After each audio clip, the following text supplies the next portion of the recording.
Dernier travail de cette épreuve EDEC reconstituée de plusieurs morceaux. Donc le problème, puisque les épreuves EDEC, vous avez 3 exercices et un problème. 3 exercices pas très longs, si vous regardez les corrections, vous en avez 2 qui font 35-36 minutes et l'autre un petit peu moins. Donc voilà, et donc le problème qui lui va être un petit peu plus consistant. Donc ce problème, il y a pas mal de questions classiques, donc pas de difficulté majeure. Première question, donc on nous demande, première partie, je devrais plutôt dire, partie préliminaire, un résultat utile pour la partie 2. Donc là, si vous ne comprenez pas dans la partie 2 qu'il faudra réutiliser cette partie préliminaire, je ne sais pas ce que je peux faire pour vous. Donc première partie, montrer que pour tout cas appartenant à n, on a l'intégrale de k à k plus 1 de 1 sur racine de t dt qui est compris entre deux valeurs, 1 sur racine de k et 1 sur racine de k plus 1. C'est une question très simple. Donc je me donne t appartenant à k, k plus 1, par croissance de la fonction racine, de la fonction qui a t associé racine de t, vous avez que k est plus petit que racine de t plus petit que... Alors pardon, racine de k plus petit que racine de k plus 1. Par décroissance de la fonction inverse, vous allez avoir 1 sur racine de k plus 1 qui va être plus petit que 1 sur racine de t qui va être plus petit que 1 sur racine de k. Il ne reste plus qu'à utiliser la croissance de l'intégrale. Par croissance de l'intégrale,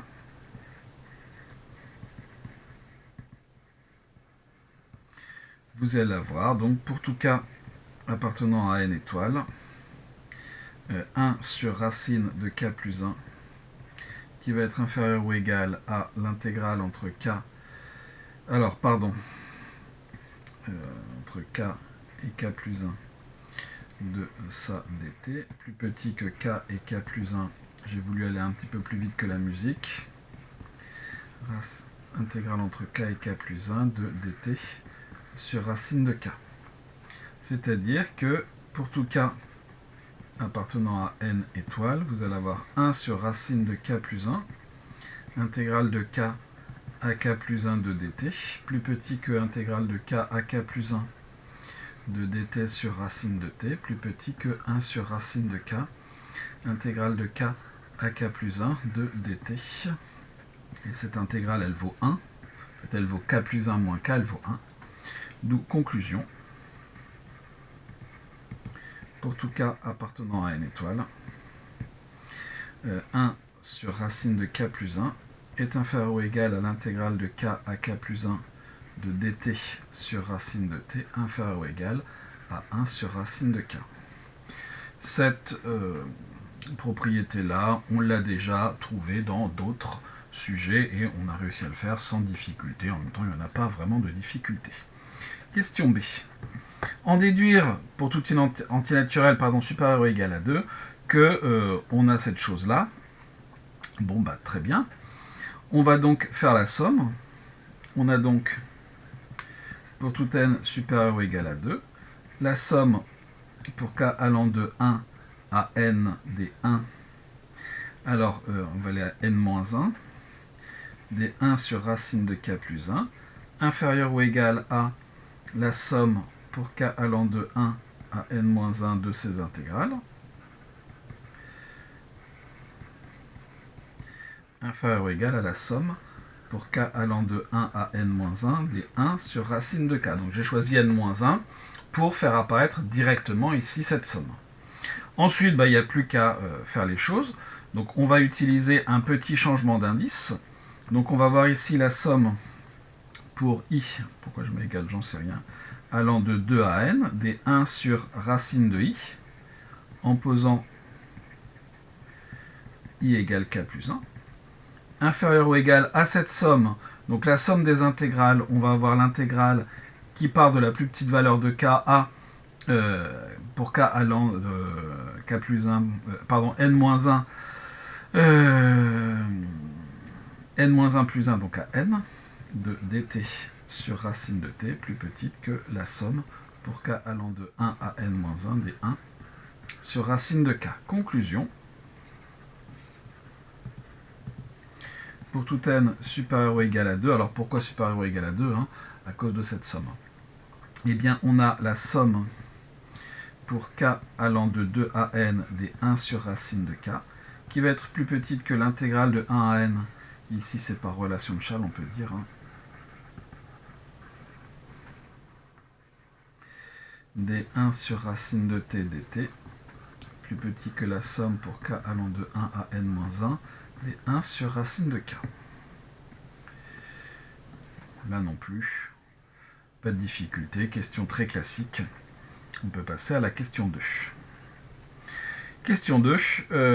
Montrer enfin que pour tout n appartenant à n étoile, 2 racines de n moins 2, inférieur ou égal à la somme pour k allant de 1 à n des 1 sur racine de k, plus petite que 2n moins 1. Évidemment, on va être amené à calculer cette intégrale. L'intégrale de 1 à n de 1 sur racine de t dt, elle vaut quoi? Eh bien, on en connaît une primitive de cette fonction qui sera 2 racines de t entre 1 et n. On aura donc 2 racines de n moins 2. Bon. Et donc, d'après l'inégalité précédente,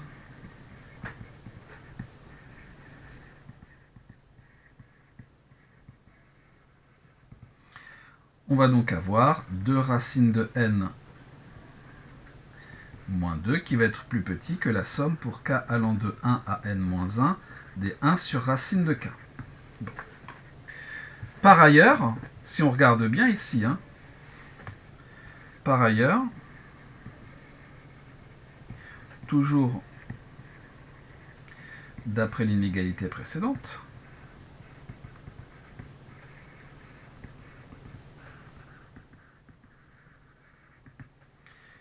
je vais encadrer ça sur résultat intermédiaire. Je vais utiliser maintenant cette partie-là de l'intégrale. J'ai donc la somme pour k allant de 2 à n des 1 sur racine de k, qui va être inférieur ou égal à 2 racines de n moins 2. Bon. Et ici, il faudrait obtenir la somme pour k allant de 1 à n. La somme pour k allant de 1 à n, en fait, on ne fait qu'ajouter 1. J'ajoute 1 de chaque côté. Donc 1 plus la somme pour k allant de 1 à n des 1 sur racine de k va être plus petit que 2 racines de n moins 2 plus 1. Or, ce 1, c'est 1 sur racine de 1. Donc globalement, tout ça, ça sera la somme. Pour k, j'ai mis 1, mais ici c'est 2. Pour k allant de 1 à n des 1 sur racine de k, qui sera inférieur ou égal à cette chose-là qui vaut 2 racines de n moins 1.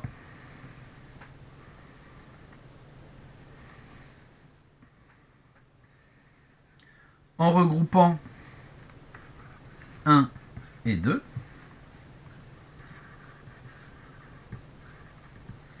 d'après 1 et 2, pour tout k, pour tout n, c'est n qui varie, appartenant à n étoile, vous avez 2 racines de n moins 2 qui est plus petit que la somme pour k allant de 1 à n des 1 sur racine de k, qui est plus petit que 2 racines de n moins 1.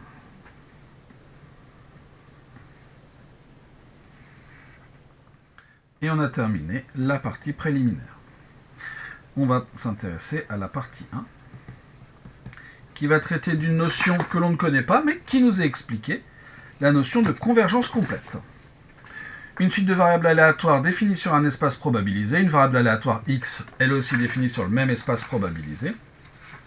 On suppose que la suite xn converge complètement vers x, c'est-à-dire que pour tout réel epsilon strictement positif, la série de termes générales, p de xn moins x, est convergente. Donc on a une notion qui est plus restrictive que la simple convergence en probabilité. La convergence en probabilité, c'est cette probabilité de xn moins x qui tend vers 0. Ici, on impose, pour la convergence complète, d'avoir la convergence de la série. Montrer que la suite xn converge en probabilité vers x. Bon. Eh bien, ici, on n'a que la somme des p de, pour tout epsilon positif, la somme des P de xn moins x supérieur à epsilon converge. Et comme toute série convergente, donc, pour tout epsilon positif, la limite lorsque n tend vers plus l'infini des P de xn moins x supérieur à epsilon est égale à 0. Donc, xn converge vers x en probabilité.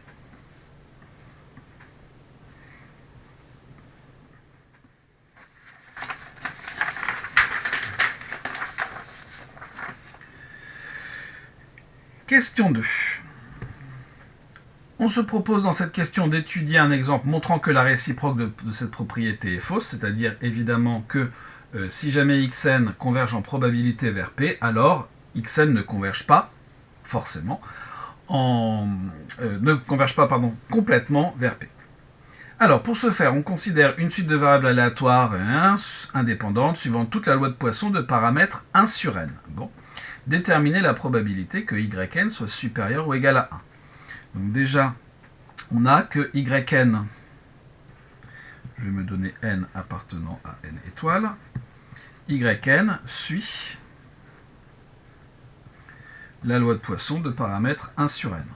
Donc, yn de oméga, c'est n. Par conséquent, la probabilité que yn soit supérieur à 1, c'est 1 moins la probabilité que yn soit strictement inférieur à 1, donc 1 moins la probabilité que yn soit égal à 0, c'est-à-dire, comme j'ai une loi de Poisson, 1 moins exponentielle de moins lambda qui vaut ici 1 sur n, lambda à la puissance k divisé par factoriel k, c'est-à-dire que j'ai 1 moins exponentielle de moins 1 sur n. Donc,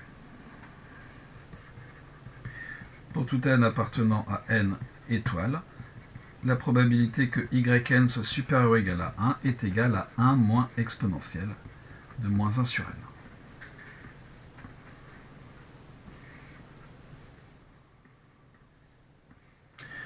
Question B. Soit epsilon un réel strictement positif, montrez que pour tout epsilon strictement positif, alors c'est un petit peu redondant dans leur formulation et pourtant j'ai copié-collé de leur sujet.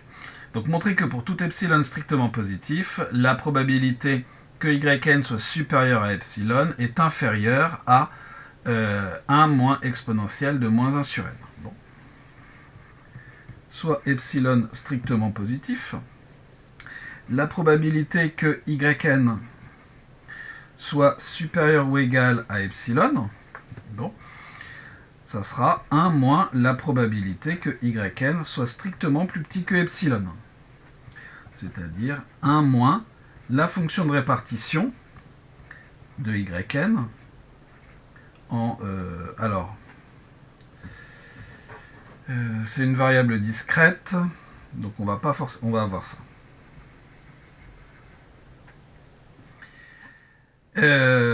Et comme epsilon est strictement positif,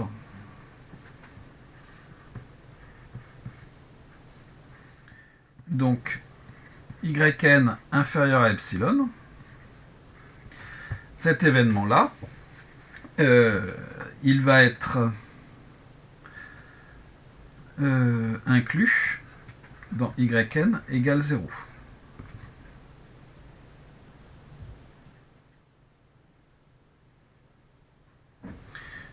Non, c'est plutôt le contraire. D'où la probabilité que yn soit inférieur à epsilon va être supérieure ou égale à la probabilité que yn soit égal à 0, c'est-à-dire à exponentielle de moins 1 sur n. Et donc, on en déduit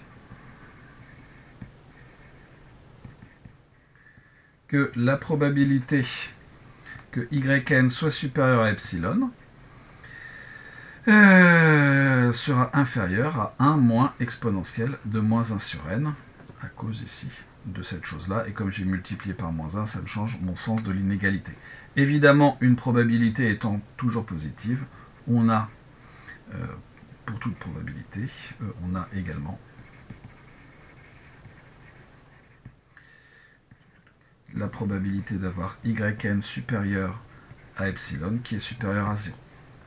Donc, pour tout epsilon strictement positif, la probabilité que yn soit supérieur à epsilon est comprise entre 0 et 1 moins exponentielle de moins 1 sur n.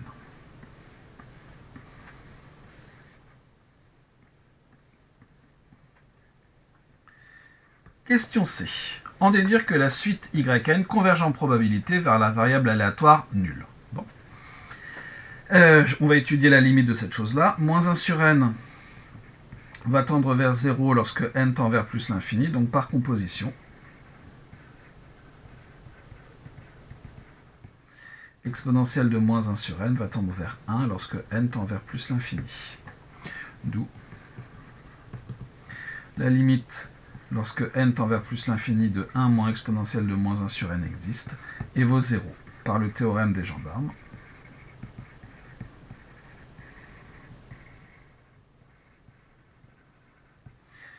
Pour tout epsilon supérieur strictement à 0, la limite lorsque n tend vers plus l'infini de la probabilité que yn soit supérieur à epsilon vaut 0. Donc ça, c'est notre calcul que l'on va interpréter en termes de convergence en probabilité. On a donc,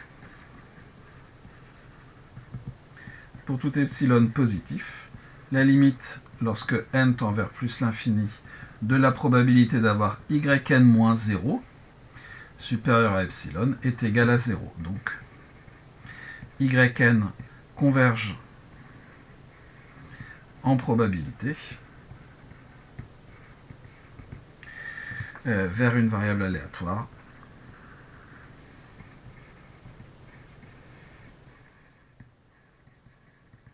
certaine égale à 0.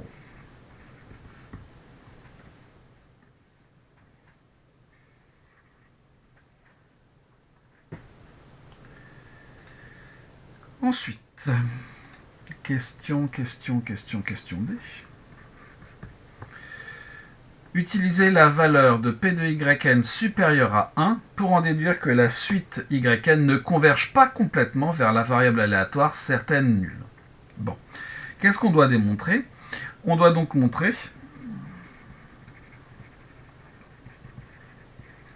que la série des P de yn, alors, hop, supérieure à epsilon diverge. Bon. Pour epsilon, alors diverge pour au moins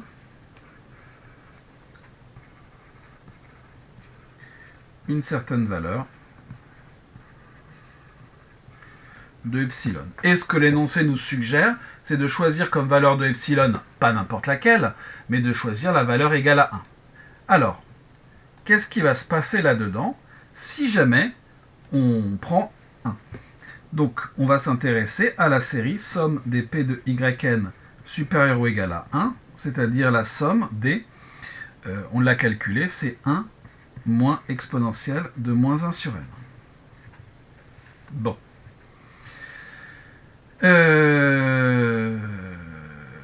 Cette série-là, il va falloir que l'on montre qu'elle diverge. Alors, évidemment, on pourrait se dire, ok, il y a la somme des moins 1 sur n qui va converger, et puis il y a la somme des 1 qui va diverger, mais le problème, c'est que... enfin non, d'ailleurs, la somme des exponentielles... Donc, j'ai rien dit. Donc ça, qu'est-ce que l'on peut en faire? On peut dire que c'est la somme des 1 moins 1 sur exponentielle de 1 sur n.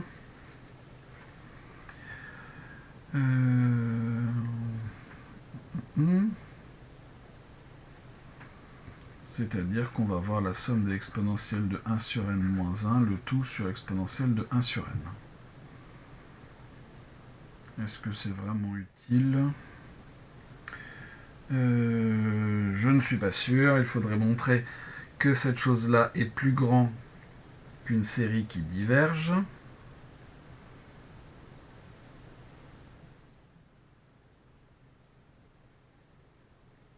Oui.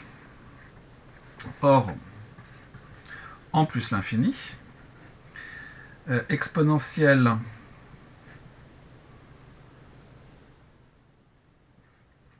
de 1 sur n moins 1 est équivalent en plus l'infini à 1 sur n, puisque 1 sur n tend vers 0 et que exponentielle de u moins 1 est équivalent à u en 0.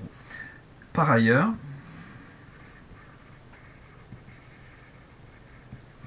exponentielle de 1 sur n tend vers 1 lorsque n tend vers plus l'infini, on l'a déjà dit au-dessus, donc exponentielle de 1 sur n est équivalent en plus l'infini à 1. Par conséquent,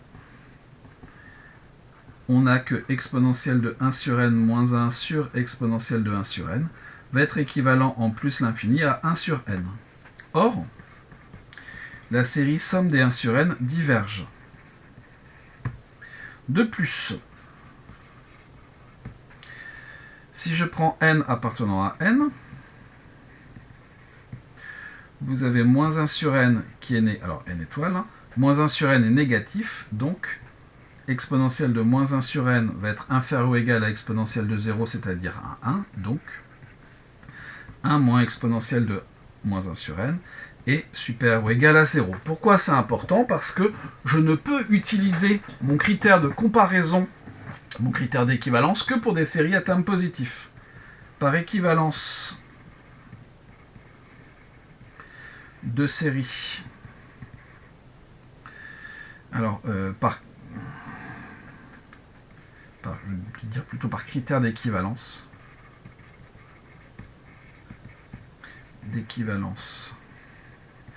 de séries à termes positifs.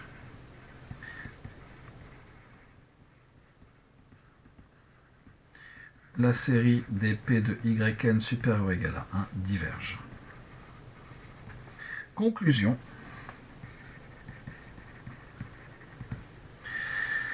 Eh bien, yn ne converge pas complètement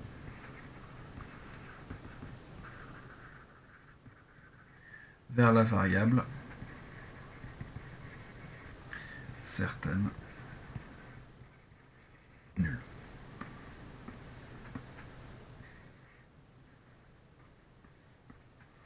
Partie 2.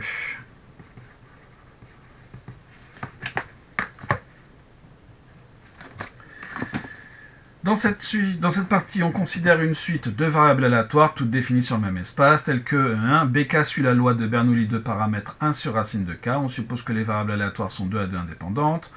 On pose Sn égale machin, Zn égale machin. On admet que les variables aléatoires sont définies sur le même espace. Ok, on se propose dans les questions 1 et 2 de montrer que la suite Zn converge en probabilité vers la variable aléatoire certaine égale à 1. Et dans les questions suivantes, de montrer que Zn converge complètement vers cette variable aléatoire. Bon. Donc question 1A de cette partie. Alors juste une petite remarque, dans les problèmes un petit peu plus anciens, à chaque partie on recommence la numérotation. Dans les problèmes plus récents, en fait, il y a les parties qui sont là pour structurer le travail, mais la numérotation se continue. Bon, c'est juste une petite remarque qui ne change absolument rien sur les réponses à donner. Pour tout n de n étoiles, données sous forme de somme les expressions de espérance de Sn et de la variance de Sn. Bon. Sn, c'est la somme pour k allant de 1 à n des bk. Donc par linéarité. Sn admet une espérance. Alors c'est pas là. Somme Sn, c'est la variable aléatoire Sn, admet une espérance. Et l'espérance de Sn, ça sera donc la somme pour k allant de 1 à n des espérances de bk, c'est-à-dire, puisque bk suit la loi de Bernoulli de paramètre 1 sur racine de k, donc E de Sn, ça sera la somme pour k allant de 1 à n, L'espérance d'une loi de Bernoulli, c'est son paramètre. Donc ici, on aura des 1 sur racine de k. Et j'ai oublié de mettre un pour tout k appartenant à n étoiles.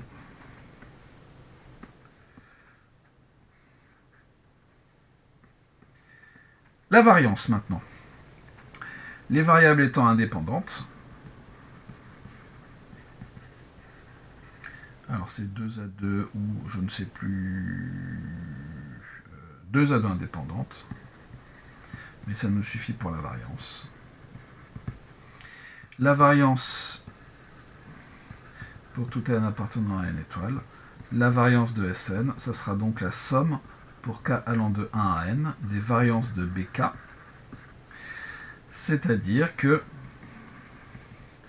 pour tout n appartenant à n étoiles, la variance de Sn, ça sera donc la somme pour k allant de 1 à n. La variance d'une variable aléatoire de Bernoulli, c'est p facteur de 1 moins p, donc 1 sur racine de k, 1 moins 1 sur racine de k.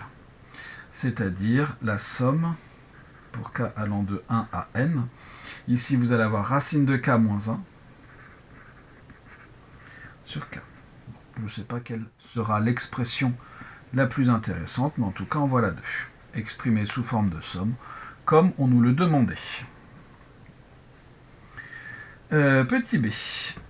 Vérifier que V de Sn est inférieur ou égal à E de Sn. Bon, si je me donne n appartenant à n étoiles, si je me donne k appartenant à 1n, alors 1 sur racine de k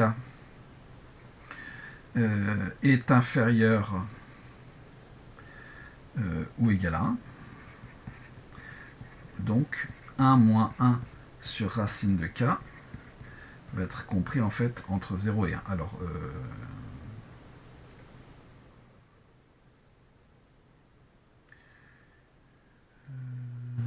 oui. Ici on a 0 bien sûr. D'où la somme pour k allant de 1 à n des 1 sur racine de k va être inférieure ou égale à la somme pour k allant de 1 à n. Donc, je vais rajouter un petit morceau. On va avoir 1 sur racine de k qui sera inférieur ou égal à 1 sur racine de k multiplié par 1 moins 1 sur racine de k, puisque c'est le même nombre, mais que je multiplie par un coefficient qui est inférieur ou égal à 1.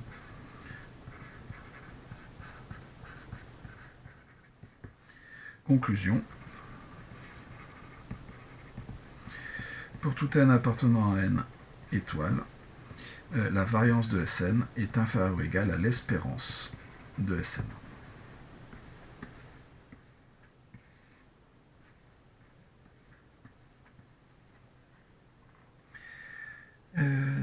Question 2.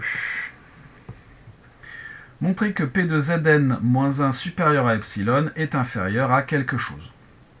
À 1 sur epsilon carré multiplié par l'espérance de Sn. Bon.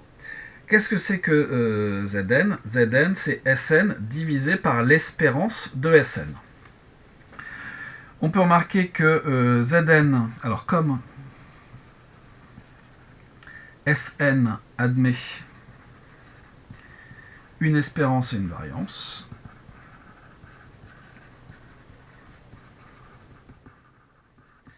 il en va de même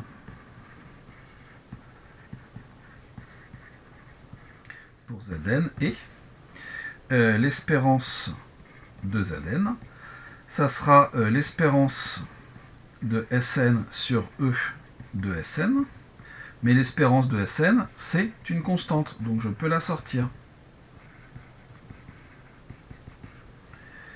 La variance de Sn, la variance de Zn, ça sera donc la variance de Sn sur E de Sn.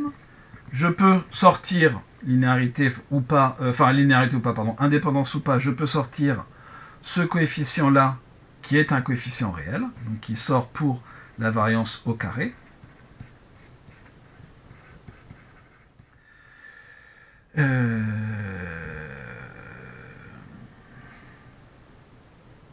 Et voilà.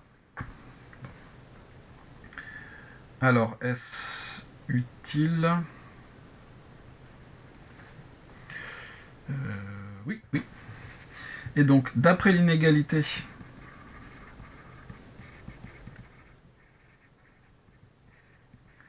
de bien-aimé de Chebyshev que je peux appliquer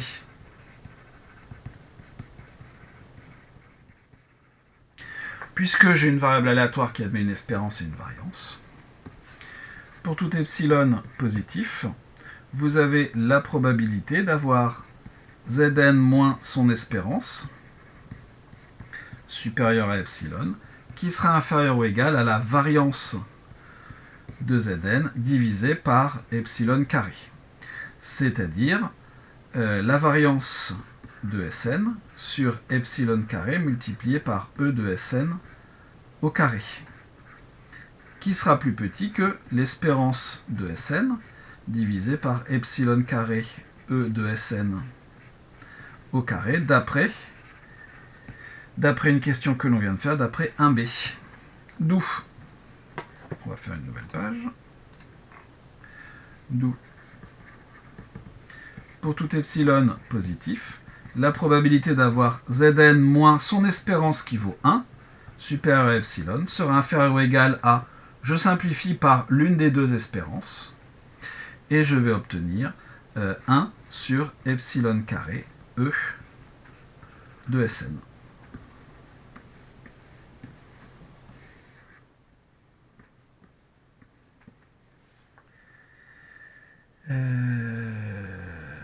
Question B. Établir que la suite Zn converge en probabilité vers la variable aléatoire certaine égale à 1. Bon. E de Sn, c'est quoi? On l'a calculé. C'est la somme pour k allant de 1 à n des 1 sur racine de k, qui est une série qui diverge, donc qui va tendre, lorsque n tend vers plus l'infini, car la série, alors la série de Riemann, somme des 1 sur racine de k diverge. On en déduit quoi? D'où, pour tout epsilon positif, la limite, lorsque n tend vers plus l'infini, de p de Zn-1 supérieur à epsilon, vaut 1 sur epsilon carré divisé par quelque chose qui tend vers plus l'infini, donc on va avoir 0 comme limite. Reste à conclure. Conclusion. Zn converge en probabilité vers la variable aléatoire certaine égale à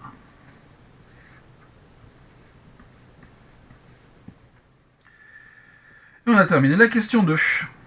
Passons à la question 3. À l'aide de l'inégalité établie à la question 2a de cette même partie,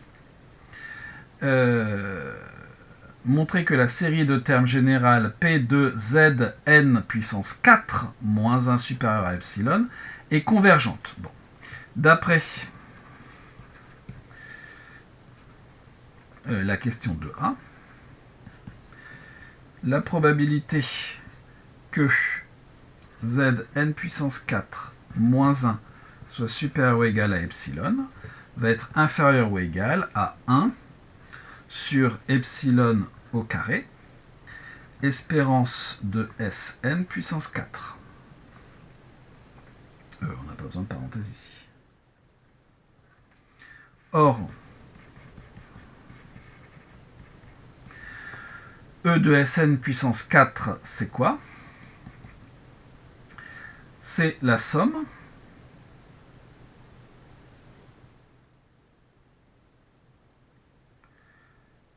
pour k allant de 1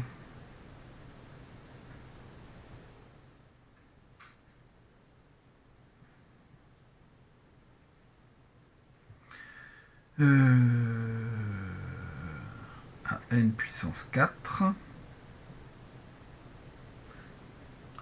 des 1 sur racine de k. Bon. Donc, la somme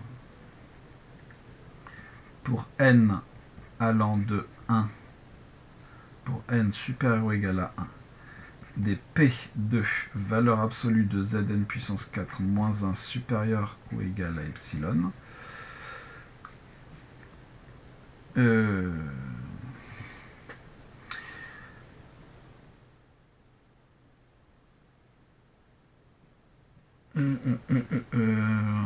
On va écrire les choses autrement. N allant de 1 à... alors j'ai déjà du K. Je vais mettre un I ici. Sera plus petite que la somme pour N allant de 1 à I de la somme pour K allant de 1 à N puissance 4 des 1 sur racine de K.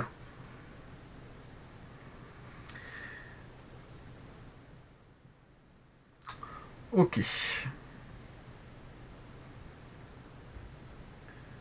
Et donc, il va falloir qu'on réussisse à montrer la convergence de ce truc-là. C'est probablement là qu'il faudrait utiliser la partie préliminaire. Alors, est-ce qu'on a vraiment besoin de ce que j'ai écrit ici? Finalement, non. Hop, hop, hop. Et donc ça va être inférieur ou égal, d'après la partie préliminaire, à 2 racine de n puissance 4 moins 1, d'après la partie préliminaire.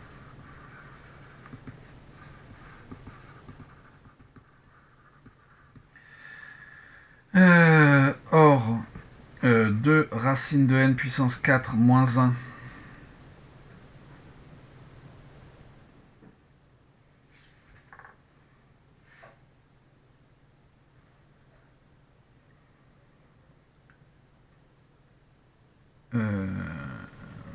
non, je suis au dénominateur, donc il faudrait plutôt montrer qu'ici on a moins 2.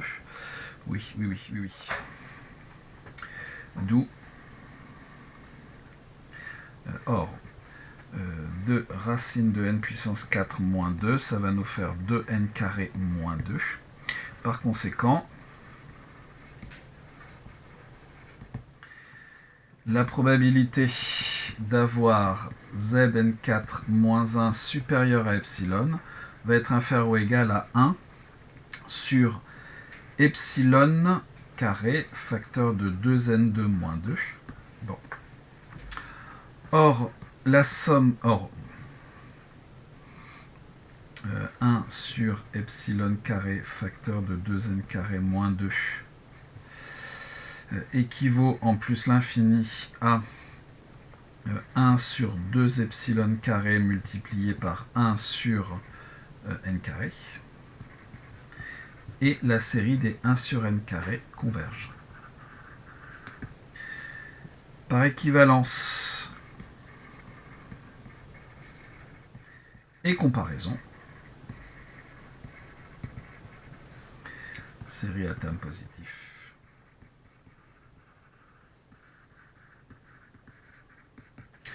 on en déduit que la série des P de Zn4 moins 1 supérieur à epsilon converge. Et je crois que c'est ça qu'on nous demandait. Page.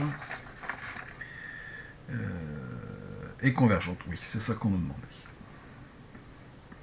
Donc là, question pas compliquée, dès lors qu'on se rappelait qu'il fallait utiliser la partie préliminaire. Question 4.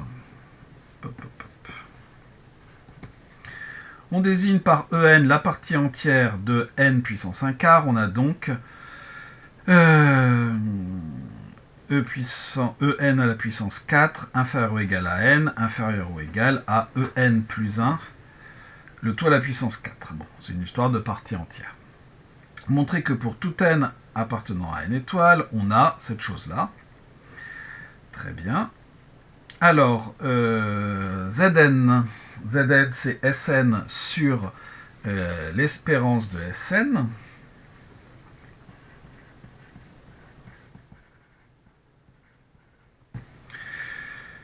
Donc,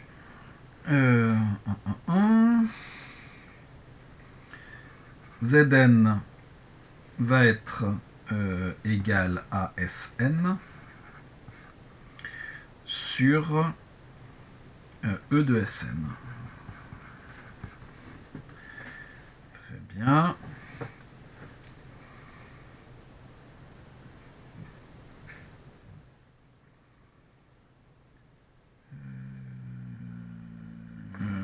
Oui.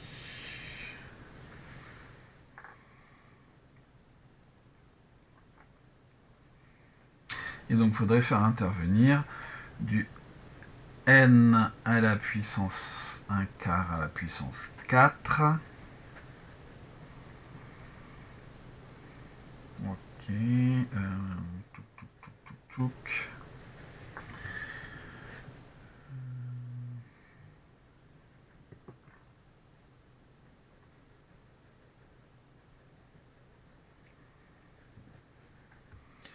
Si on regarde nos valeurs, donc Sn,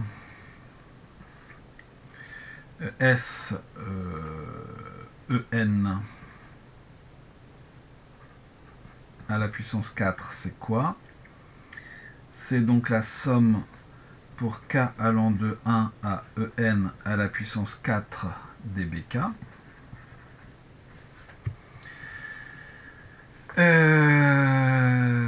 Sn, c'est la somme pour k allant de 1 à n dBk. Les bk, ce sont des variables de Bernoulli, donc elles sont toutes positives. Et n est plus grand que l'exponentielle de n à la puissance, le En à la puissance 4. Donc, au pire, ça se joue donc sur une unité.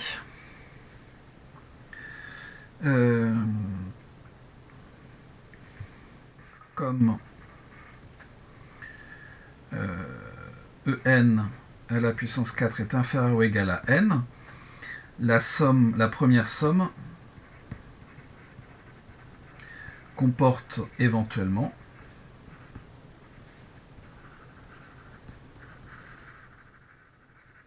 moins de termes que la seconde. Or, pour tout cas appartenant à n, bk est supérieur ou égal à 0, puisque bk ne peut valoir que 0 ou 1. D'où Sen à la puissance 4 va être inférieur ou égal à Sn, forcément. Et de même,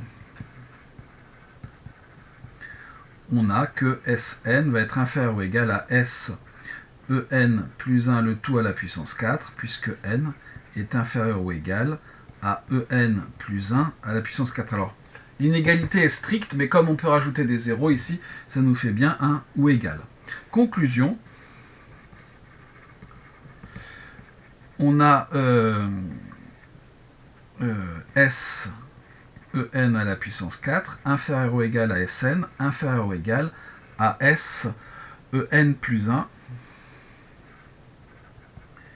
Alors, En plus 1 à la puissance 4. Par croissance, donc ça c'est une première chose importante. Ensuite, par croissance de l'espérance, une propriété qu'on n'a pas beaucoup utilisée, mais qu'on a montré, alors c'est au début de l'année, on va avoir que l'espérance de S de En4 va être plus petite que l'espérance de Sn, va être plus petite que l'espérance de Sen plus 1 à la puissance 4. Bon. Et une fois qu'on a ça, on a tout ce qu'il nous faut, hein, d'où 1 sur l'espérance, c'est plus long à écrire qu'à faire, de En plus 1 à la puissance 4, plus petit que 1 sur l'espérance de Sn, plus petit que 1 sur l'espérance de Sen puissance 4. Et Sen puissance 4 inférieur ou égal à Sn, inférieur ou égal à Sen plus 1 à la puissance 4. Toutes les quantités étant positives, toutes ces valeurs étant positives, en multipliant membre à membre,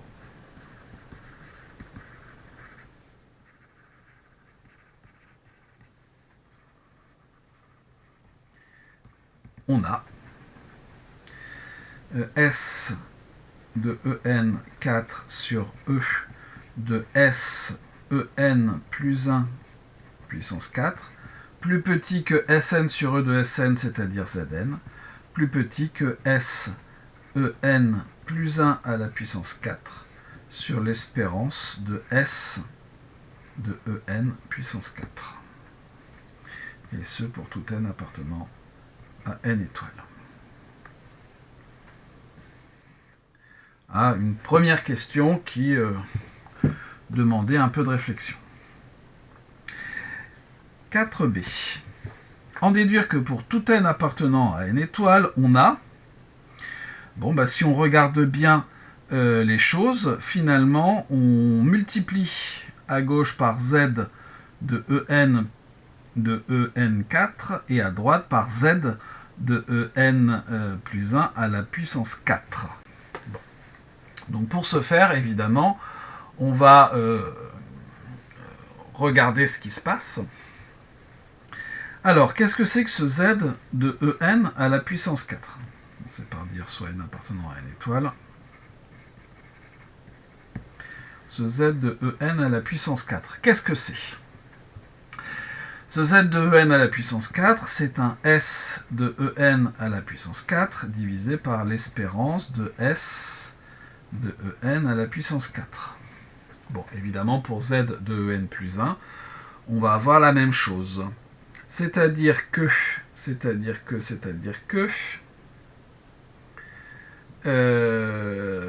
donc, ce S de En à la puissance 4 va être égal à E de S En4 multiplié par Z de En4. Et évidemment, on va avoir la même chose à droite. De même,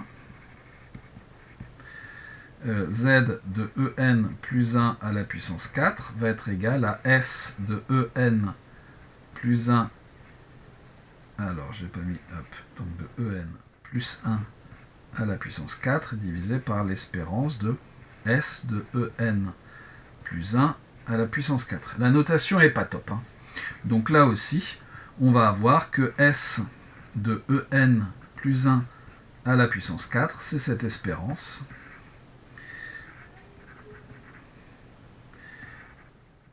En plus 1 à la puissance 4 multiplié par Z de En plus 1 à la puissance 4. Il n'y a plus qu'à remplacer.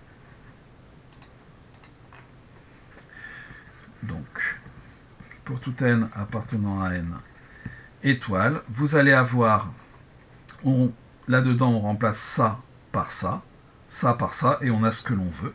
C'est-à-dire que l'espérance de S de En à la puissance 4 sur E de S de En plus 1 à la puissance 4, Z de En à la puissance 4 va être plus petite que Zn, plus petite elle-même que l'espérance de S de En plus 1 à la puissance 4 divisé par E de S de En à la puissance 4 multiplié par Z de En plus 1 à la puissance 4.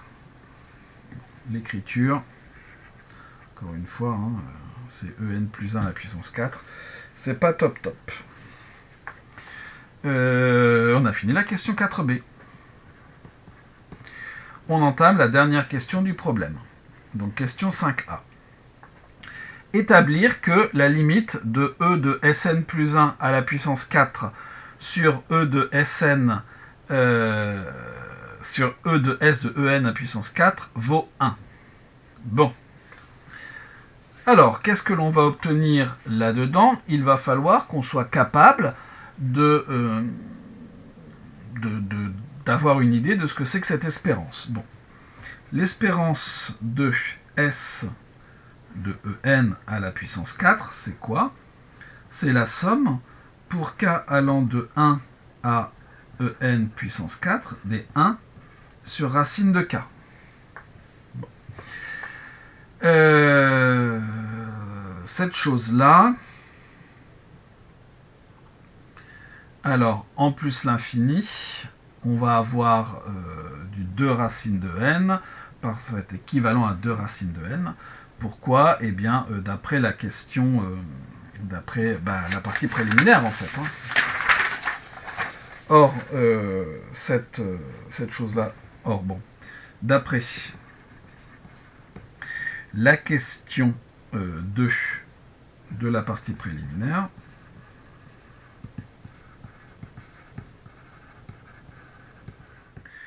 vous avez que 2 racines de n moins 2 pour tout n appartenant à n étoile. 2 racines de n moins 2 plus petit que la somme pour k allant de 1 à n des 1 sur racine de k, plus petit que 2 racines de n moins 1, d'où en divisant par 2 racines de n, on va avoir 1 moins 2, 1 moins 1 sur racine de n, inférieur ou égal à la somme pour k allant de 1 à n des 1 sur racine de k, le tout sur 2 racines de n, plus petit que 1 moins 1 sur 2 racines de n. Et donc par le théorème des gendarmes, donc cette chose-là tend vers 1, cette chose-là tend vers 1.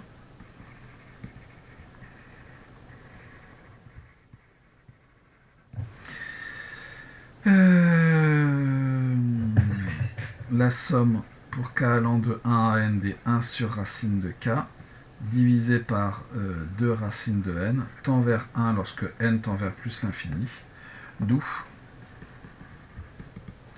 cette somme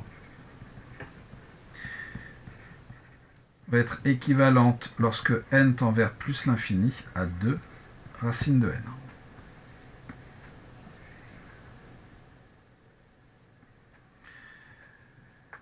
Et donc,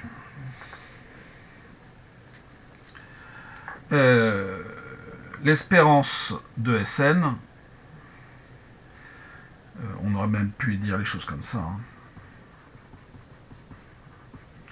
est équivalente en plus l'infini à 2 racines de n. Par conséquent,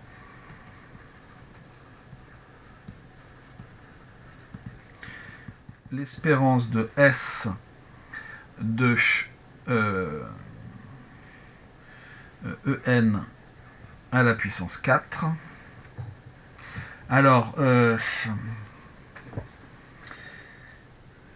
un petit peu embêtant parce que ça pourrait être assimilé à une composée, mais en fait, ça n'en est pas vraiment une, parce qu'on ne compose pas Sn avec E de n à la puissance 4. Ici, c'est juste cette chose-là, donc c'est pas vraiment une composée. Donc ça sera équivalent en plus l'infini à 2 En à la puissance 4, c'est-à-dire 2 En au carré. Et de même, évidemment, l'espérance de S de En plus 1 à la puissance 4 sera équivalent en plus l'infini à 2 facteurs de En plus 1 au carré. Et donc, par quotient, qu'est-ce qu'on nous demandait déjà? Par quotient, le E de S de En plus 1 à la puissance 4 sur le E de S de En à la puissance 4 va être équivalent en plus l'infini, que je le fasse dans le bon sens, En plus 1 au carré sur 2 En au carré.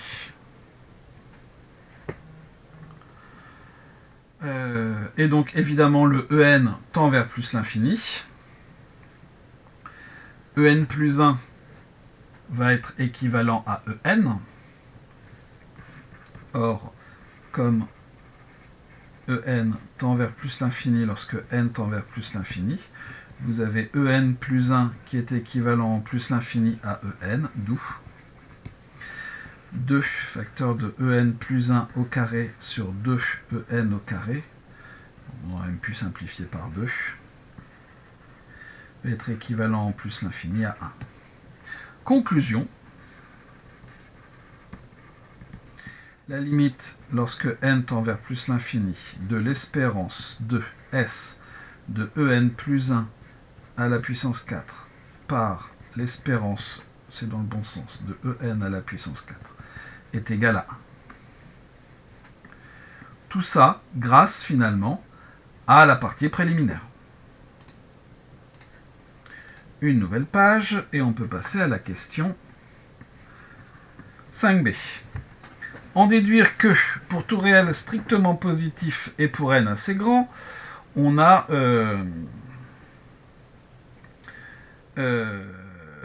l'espérance est inférieure à 1 plus epsilon. Bon, c'est une question de limite. Hein. Donc comme la limite de cette chose que j'en ai marre d'écrire, j'aurais dû faire du copier-coller.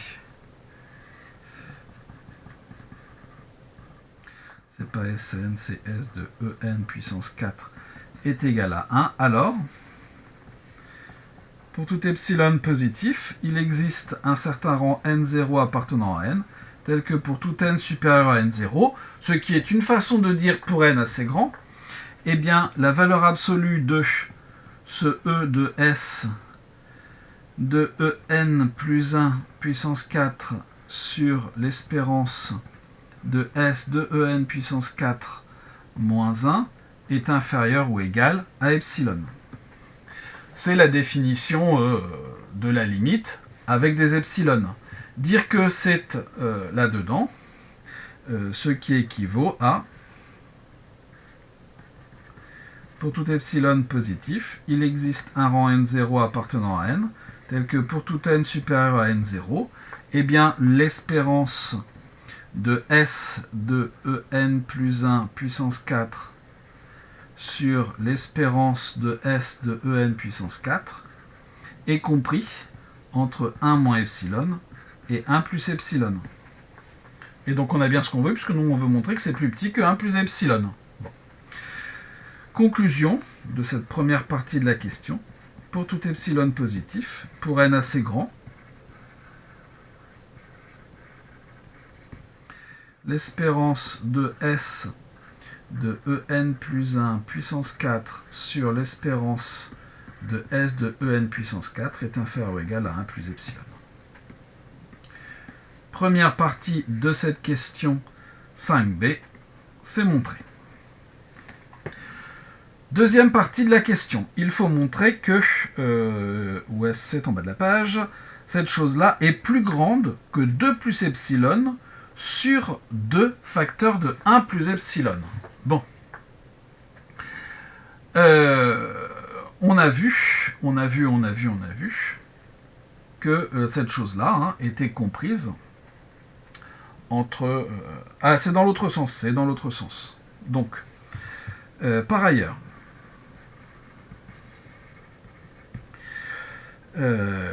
donc puisque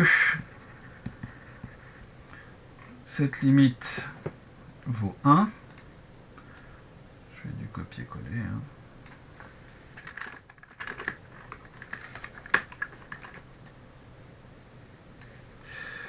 puisque cette limite vaut 1, bah, la limite de l'inverse, on a la limite, j'aurais dû mettre du quand n tend vers plus l'infini, mais pour les suites c'est pas grave, c'est toujours quand n tend vers plus l'infini, de E de S de En puissance 4 sur E de S de En plus 1 puissance 4, qui est aussi égal à 1. Donc de même, pour tout epsilon positif, il existe un rang n0 appartenant à n, tel que pour tout n supérieur ou égal à n0, eh bien, cette chose-là est comprise entre 1 moins epsilon et 1 plus epsilon.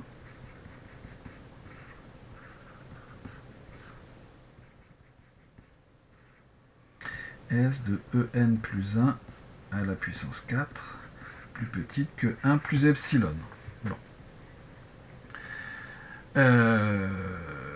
Et ça marche pour tout epsilon. Bon.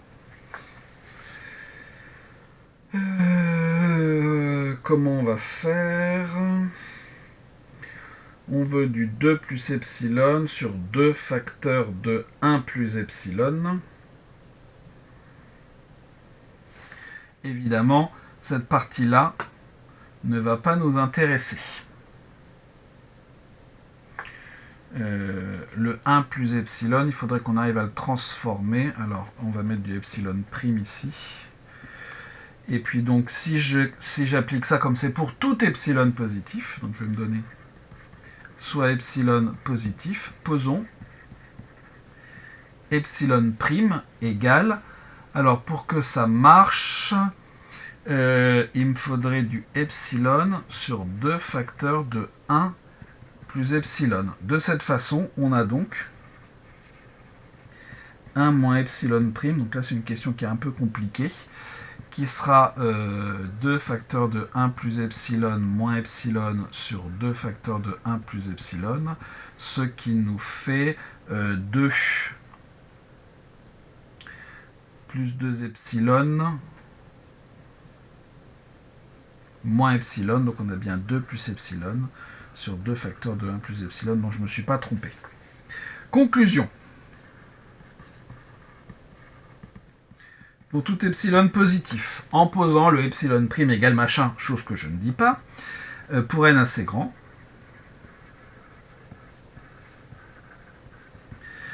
donc je peux fabriquer un epsilon prime qui me permettra de dire que mon espérance de S de En puissance 4 sur E de S de En plus 1 à la puissance 4 sera plus grand que 2 plus epsilon sur 2 facteurs de 1 plus epsilon. Donc cette partie-là, la première, elle était déjà pas sympa. Cette partie-là, elle est un petit peu plus compliquée. Ce qui fait que ça marche, hein, c'est qu'ici, on a, pour tout epsilon, alors que je l'appelle epsilon, epsilon prime, peu importe, hein, mais ça marche pour tous les epsilon. Donc derrière, je peux remplacer par n'importe quoi. Question C. Montrer que pour tout réel epsilon strictement positif et pour n assez grand, on a des inclusions. Bon.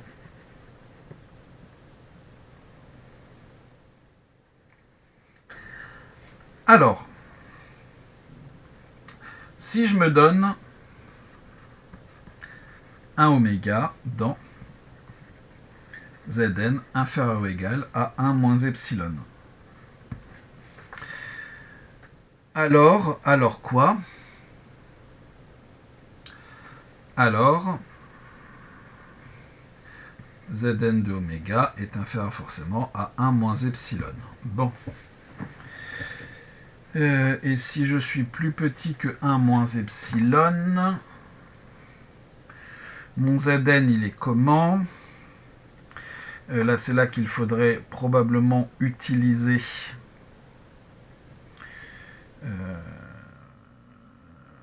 oui.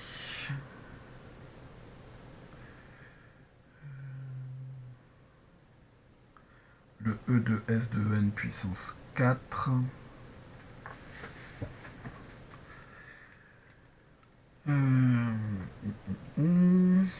C'est là qu'il faudrait utiliser la question 4b, je pense. Alors, on va utiliser le bon morceau de la question 4b. Donc, si Zn est plus petit que ça, on va en déduire. On a donc l'espérance de S de En puissance 4 sur l'espérance de S de En plus 1 puissance 4 Z En puissance 4 qui va être plus petit que 1 moins epsilon.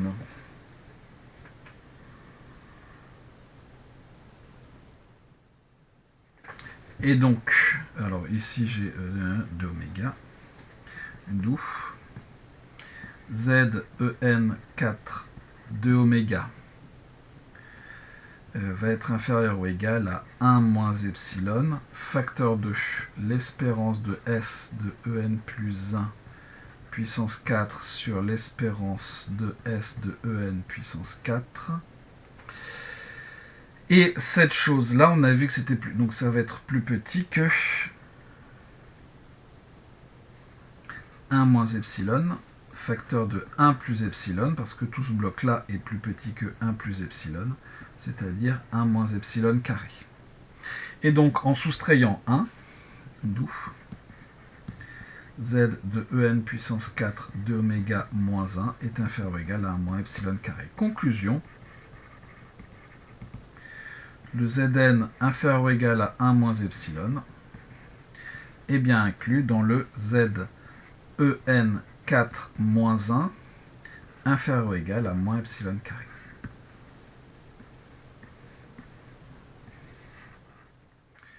C'est réglé pour ce morceau-là. Donc très probablement que pour le deuxième, on va utiliser les autres morceaux. Je prends oméga dans Zn supérieur ou égal à 1 plus epsilon. Alors, Zn de oméga est supérieur ou égal à 1 plus epsilon. Et donc, l'espérance de S de En plus 1 puissance 4 sur l'espérance de S de En puissance 4 Z En plus 1 à la puissance 4 va être supérieur ou égal à 1 plus epsilon. Bon, je vais faire les mêmes choses. Alors, je vais essayer d'oublier 2 oméga. Donc, Z En plus 1 à la puissance 4 de oméga va être supérieur ou égal à 1 plus epsilon multiplié par l'espérance de S de En puissance 4 sur l'espérance de S de En plus 1 puissance 4, c'est-à-dire supérieur ou égal à 1 plus epsilon, facteur 2, 2 plus epsilon, sur 2 facteur de 1 plus epsilon. Tac, tac, c'est-à-dire 2 plus epsilon sur 2, c'est-à-dire 1 plus epsilon sur 2. D'où Z En plus 1 puissance 4 de oméga va être supérieur, moins 1 va être inférieur ou égal à epsilon, supérieur, pardon, à epsilon sur 2. Conclusion,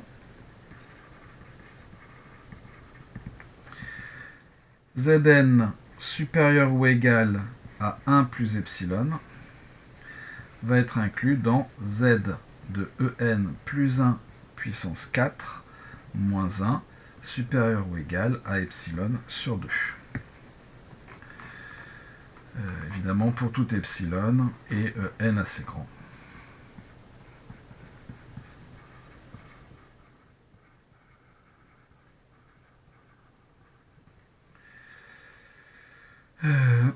Pour tout epsilon positif et pour n assez grand.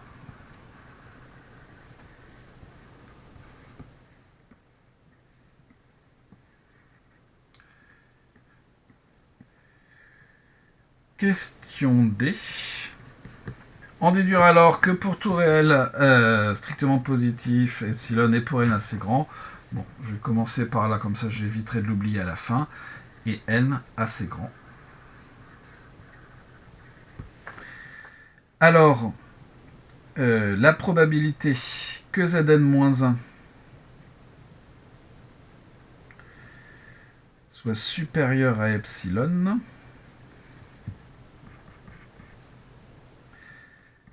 Zn-1 supérieur à epsilon. Pour que Zn-1 soit supérieur à epsilon, on a donc la probabilité d'avoir Zn supérieur ou égal à 1 plus epsilon, ou alors Zn qui va être inférieur ou égal à 1 moins epsilon.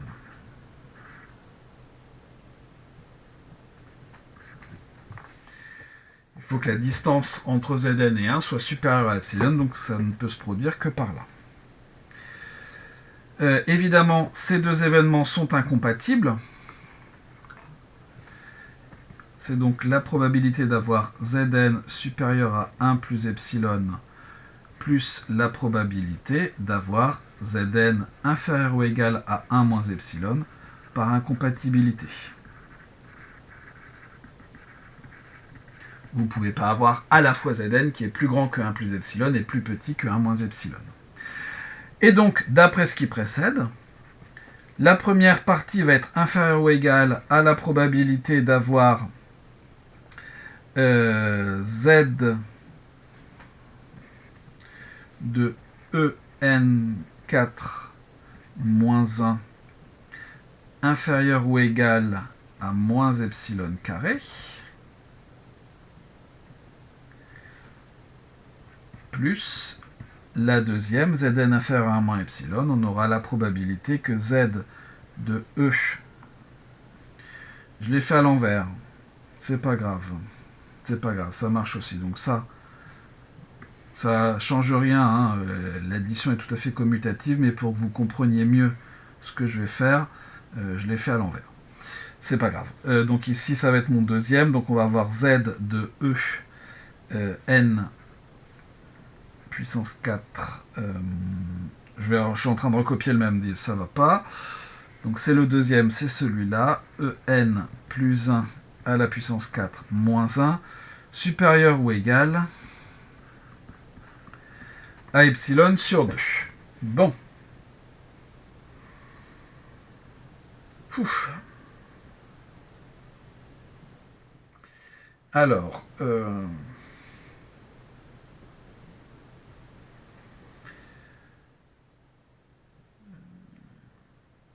est-ce que j'ai des Zn qui sont plus grands que 1 et d'autres qui sont plus petits que 1? On va certainement en avoir besoin.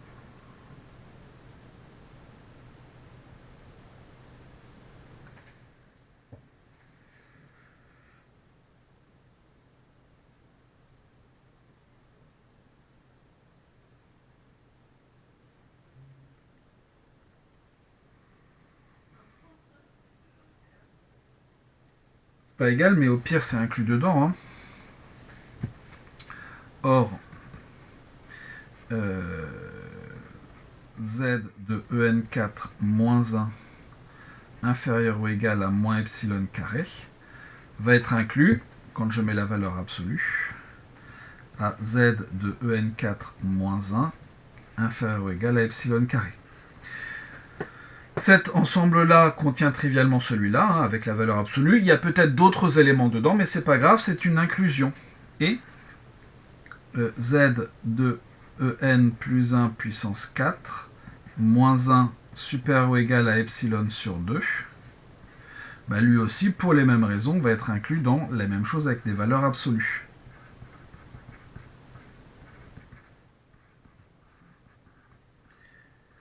Si l'inégalité est vraie, l'inégalité au-dessus est vraie, elle est vraie quand je la passe en valeur absolue. Et quand elle est vraie avec valeur absolue, elle contient l'autre, mais peut-être d'autres choses, mais comme c'est une inclusion, ça n'a pas d'importance. Conclusion,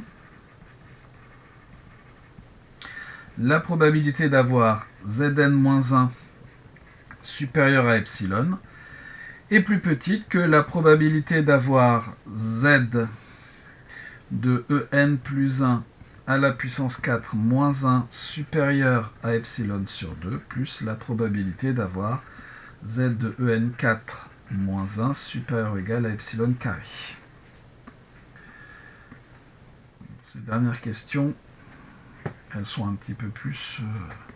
toute la question 5, là, c'est plus difficile que le reste. Question 5e, et on aura terminé cet exercice. Conclure qu'effectivement, la suite Zn converge complètement vers la variable aléatoire certaine égale à 1. Donc, il s'agit de montrer... quoi? Que...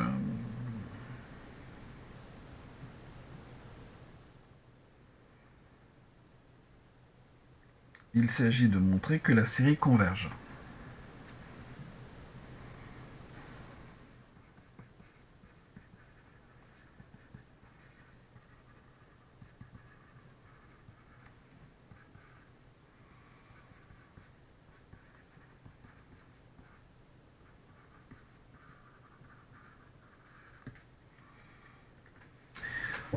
Ok, donc là, sans doute que la majoration va nous aider. Donc nous, on a montré que La série de termes générale P de Z n puissance 4 moins 1 supérieure à epsilon est convergente. Donc sans doute que ça va nous permettre de conclure.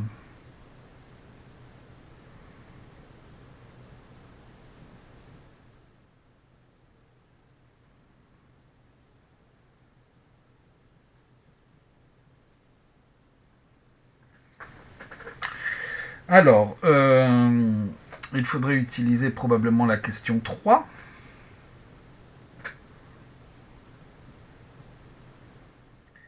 Alors,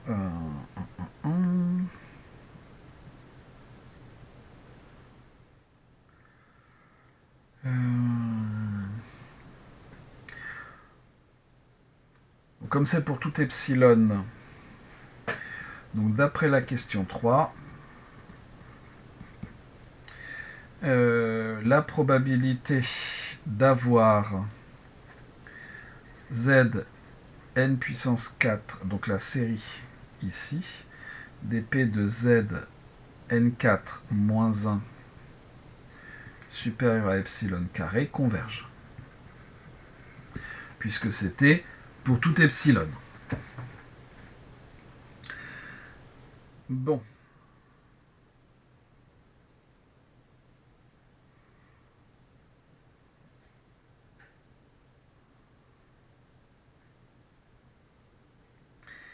Ah oui, mais oui, là, ça peut pas coller. Parce que ici, là, si je fais la somme avec les en puissance 4, il pourrait y avoir de la répétition qui empêche la convergence. Les en, c'est pas une partie des entiers, on ne contrôle pas ce truc-là.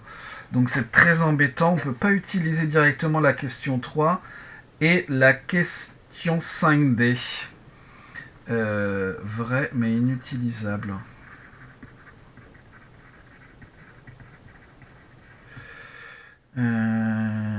Je vois pas bien comment faire avec les éléments que l'on a.